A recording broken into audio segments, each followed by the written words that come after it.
They had re-scrambled. So the genetic inserts are not stable. Another laboratory confirmed this and found that it had changed in the same varieties in different ways that they had tested. So not only is it unstable and changing, it's not even uniform in the way it's changing. This is incredibly dangerous. Nutrient deficiencies due to Codex's planned vitamin and mineral ban will cause billions of preventable diseases. Both of these will ultimately lead to billions of deaths.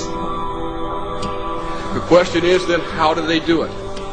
How in the world are they getting this agenda from the international level down to the local level? Well, they've got a plan for that too. Now, on the environmental side, there's probably a number of different plans, but from the environmental side, you have an organization called the IUCN, the International Union for the Conservation of Nature. Been in existence since the United Nations was created. It's not part of the United Nations Charter. It's a scientific advisor to the United Nations. But through the IUCN, such programs as ecosystem management, American Heritage Rivers, the Clean Water Initiative, the Endangered Species Act, and all the rules and regulations of the EPA, U.S. Fish and Wildlife Service, the U.S. Forest Service, the U.S. Park Service, and so forth. They also discuss property rights in this particular document. They say that property rights are not absolute, they're not unchanging, they're not inalienable like our Constitution and the Declaration of Independence of the states.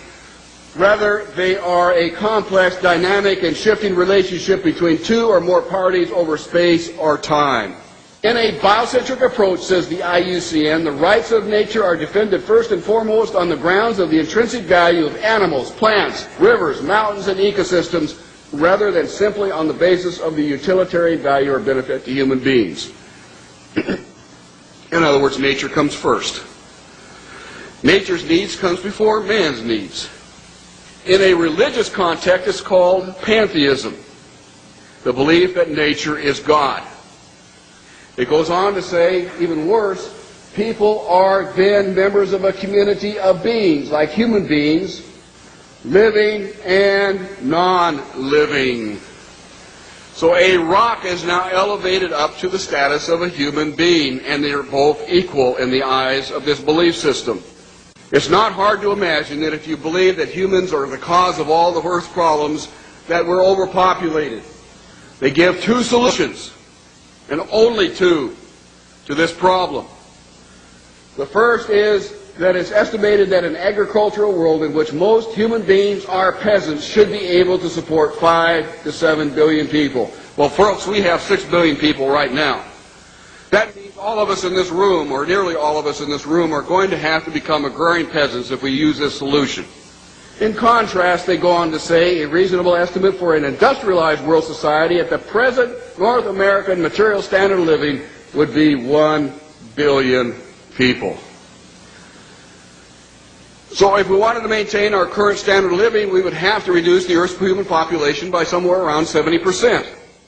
In 1970, just 3 years after the publication of the Iron Mountain Report, which calls for, if we're going to create a world government, we can no longer use war as a mechanism to cause fear amongst populations and therefore allow us to control the behavior of populations through fear. And they settled on, in 1967, in their publication called the Iron Mountain Report, the environmental holocaust. In 1970, 3 years after that publication, Foreign Relations began to publish a series of articles describing the ecological holocaust that was facing the world. And in this particular issue, the first issue done by George Kennan to prevent a world disaster, where it sums up in 3 points that the eco-crisis is a global threat so great that it endangers all of life on Earth.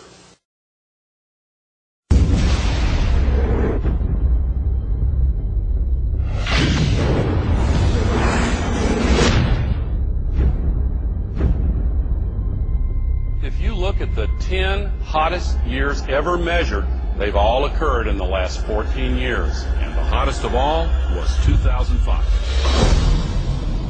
We are causing global warming. This is really not a political issue so much as a moral issue. Temperature increases are taking place all over the world, and that's causing stronger storms. Is it possible that we should prepare against other threats besides terrorists? The Arctic is experiencing faster melting. If this were to go, sea level worldwide would go up 20 feet. This is what would happen in Florida. Around Shanghai, home to 40 million people. The area around Calcutta, 60 million. Here's Manhattan. The World Trade Center Memorial would be underwater. Think of the impact of a couple 100,000 refugees, and then imagine 100 million. Those who deny global warming are just flat out wrong.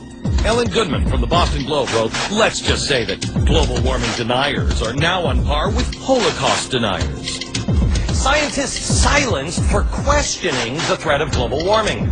You know, I've had several friends who have essentially been told that if you speak out on climate change, you must do so as an independent citizen. If you do so through our organization or through our institution, you will essentially be fired.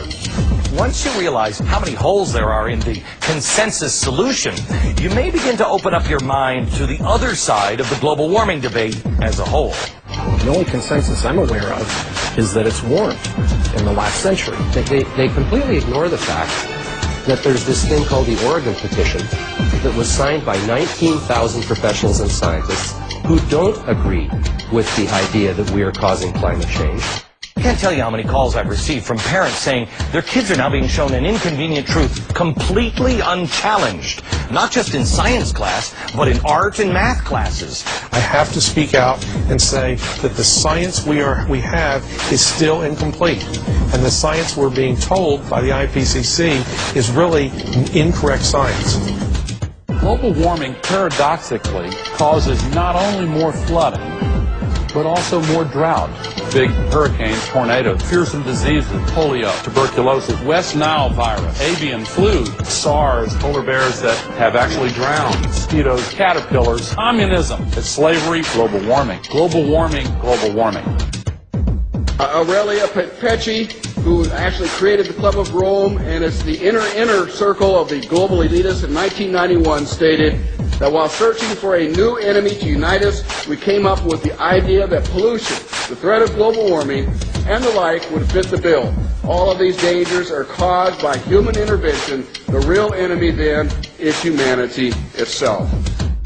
To put this to you bluntly, global warming is a complete fallacy. Al Gore received the Grammy and the Nobel Peace Prize for a film that is filled with holes and mistruths. Ice cores taken 2,000 meters below the surface have enabled us to look at the last 160,000 years. We believe that in Greenland, the medieval warm period was about 1.5 degrees warmer on average than today. And they also show consistently warmer temperatures thousands of years ago before man-made greenhouse gases existed. Approach our time, we can see that in the period between 4,000 years ago and back to the period 2,000 years ago, which is actually the Roman age, the temperatures have been decreasing in Greenland by 2.5 degrees. Al Gore is made out to be a revolutionary figure attempting to save the planet, which is quite true. He just doesn't mention the fact that saving the Earth doesn't involve you. According to his agenda, it will result in massive land repossession and extreme limitations on food and water and fossil fuels for the public. And please note that Al Gore is a sustainable developer.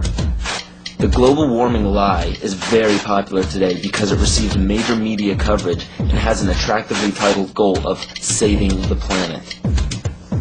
But how does this tie in with Agenda 21? The result of the 1992 Earth Summit Conference in Rio de Janeiro was the Kyoto Treaty. The Kyoto Treaty states that every country must drastically reduce the use of fossil fuels by mandate of the United Nations. Concentrations of greenhouse gases in the atmosphere are at their highest levels in more than 200,000 years.